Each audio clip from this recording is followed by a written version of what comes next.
All right, welcome to again a continued reading of Marketing is Freedom. I'm Rory Ricord, the author of this book, and I am so excited to walk you guys through here. So what I'm going to do is continue. I'm going to read chapter 3, and we're going to do a deep dive into it and put some more insight, things that I couldn't add to this without making this, thousands of pages. But let me go here and go to chapter 3. Chapter 3's title is Anything You Want to Learn, You Can Self-Teach Yourself. The library has endless knowledge. I absolutely love this chapter, and then let's get going on it. Let's see.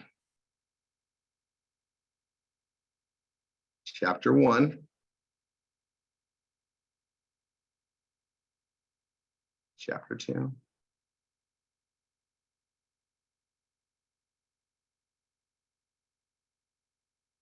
Okay, chapter 3.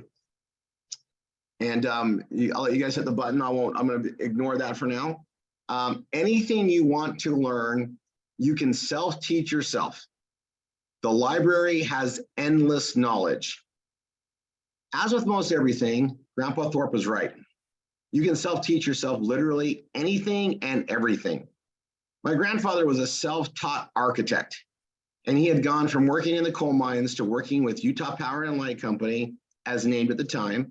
My grandfather was proud of education and was in no way anti-college or anti-establishment of learning. He was just all for doing whatever it took to get where you wanted to go. He taught me the value of excuses and that they were worthless. If you could not afford the path, make it. Do whatever you want to do and find a way. There was always a way to get it done. A constant lesson he taught me over and over again as I grew up with his wisdom and voice of reason available to me always. At the fun age of 9, I was riding my bike to the local city library in Riverton, Utah every Saturday. I was fascinated with computers and was building circuits and Radio Shack kits on everything I could get my hands on. My grandpa had been taking a liking to the computers and was interested in me. For Christmas that year, he gave my brother Chan and I calculated watches. This was a big deal, especially at that time. It was a big deal. A watch that was a calculator.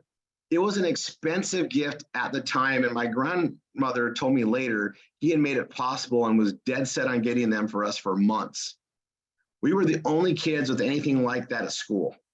I remember having to give it to my math teacher prior to any tests. I also remember being told that we would not have calculators all the time, and I would love to point out mine was with me all the time. Amazing how technology has and continues to progress. And now everyone has at least one calculator with them. Maybe one day the educators can be visionary and promote the possibility of anything. I also witnessed my grandfather purchasing a TRS-80. And shortly after buying it, getting a newer model and rushing his now older model to me to use. He literally set me up on my path to computers, computer telephony, and into the internet space to where I have thrived. It was a learning point for me to begin, and I was adapting and growing with the technology as it grew. This was an environmental change that enhanced my mind in huge ways. I will always be grateful for his taking pride in my future. By the age of 10, I had checked out and read every book there was available on programming and basic and understanding computers. It was an interesting time as the government was finally destroying the monopoly known to me at the time as Mother Bell, mainly because it was the only telephone company up until this time that had control of everything telephone. This was a huge opening for businesses and free enterprise to begin in telecommunications. My father created telephone service and supply, a coined reference of respect to my grandfather Edison Ricord's appliance service and supply company from decades ago or before. At the age of 10, I was assisting and learning how telephones and office telephone systems worked and integrated. It was a poised setting for what was to come. I was punching commercial telephone cables and setting up office phone systems. It was copper wire still, and there was not anything digital yet. I was learning the complexities of networks as it developed from commercial phone systems with 2 to 16 lines, from working with single lines coming into a building to watching as T1s, 24 lines, and multiple T1s to digital fiber and the capacities we have full-on internet-connected phone systems of today. I studied computers, telephony, computer telephony, and law. The classes I took were in business, accounting, marketing, and business law. High school courses give you some foundation, but it was the self-searching and hitting the libraries hard that really impacted my learning the most. All the learning I did was proven helpful over and over again.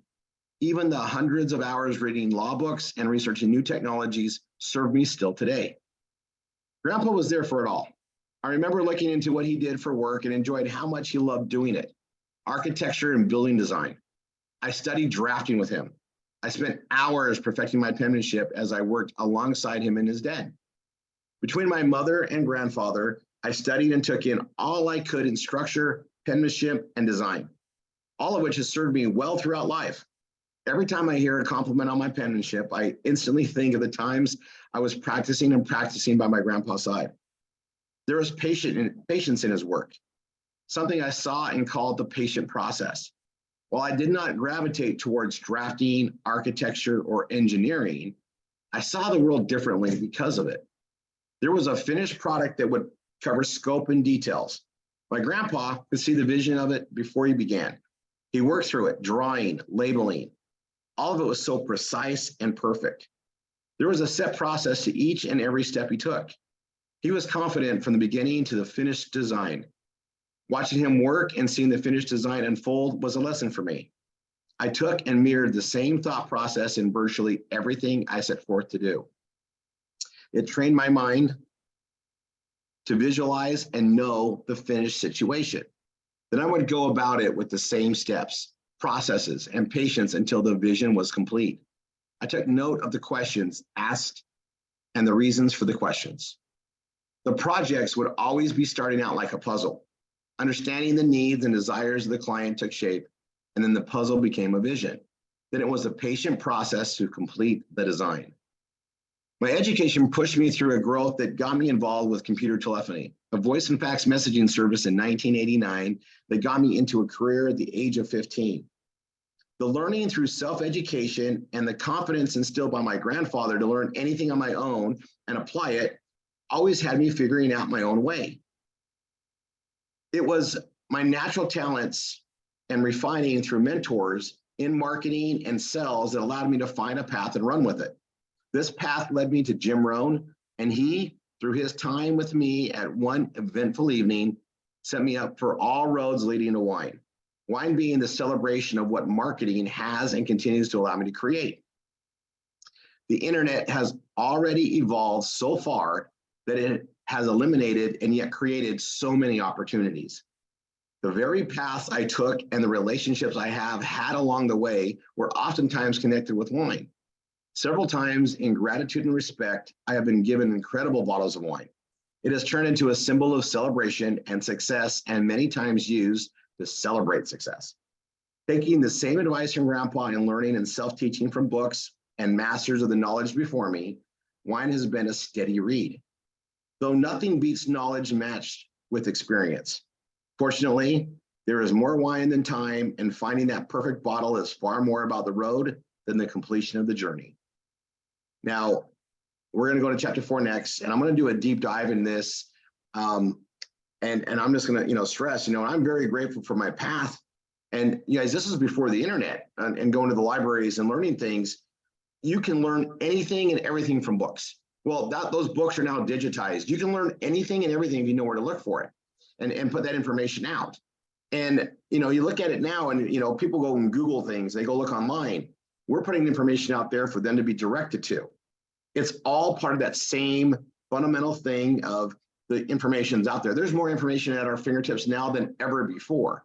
There are so many ways to learn how to do things, and we get to teach that. I mean, look what we have today in the Zoom chat and the Zoom meetings. We just got done with the Zoom meeting because it's a Tuesday night, and looked at the information we're able to relay. And we're able to watch videos and understand like where it's going to be going and all that stuff. It's seriously remarkable.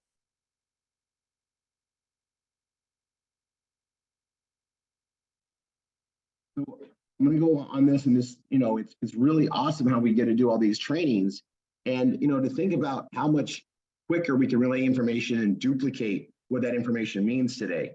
And when I look at it, and I mean, look at these kids that are in this world now. I mean, they get so much information at their access, and if they focus on it, and it's something we're going to be, diving into in our program. We're going to be helping people learn quicker, faster, and get access to more things. And yes, the internet is opening up all sorts of new opportunities as other doors close and new doors open. We're going through an AI, artificial intelligence wave. It's going to eliminate a lot of other jobs and create new ones as people will be able to adapt. And that's what I think I like most about this whole marketing path is you are, in the know and always at the right place at the right time for the new things coming out all the time. We're always getting access to that, and it allows us to adapt before the rest of the world even realizes it. Most adaptations should have happened a long time. People are just late to the party all the time. They're not in the right places to get it. They're not necessarily looking for it. They're not in the right community. And that's what we get to create, right? That's what we're part of. And I just love that we have that. And I reflect on the passive life and everything go in there, but everything's been a stepping stone to learn more and develop more and develop more and develop more for where the future is going. And every time I reflect back on my notes, which is, my book is my notes too, is wow, look where we are and where it came from. And it started all from just wanting information. All right, I'm going to stop my share here, say God bless, and I'll see you guys next week when we do the next reading. Bye for now.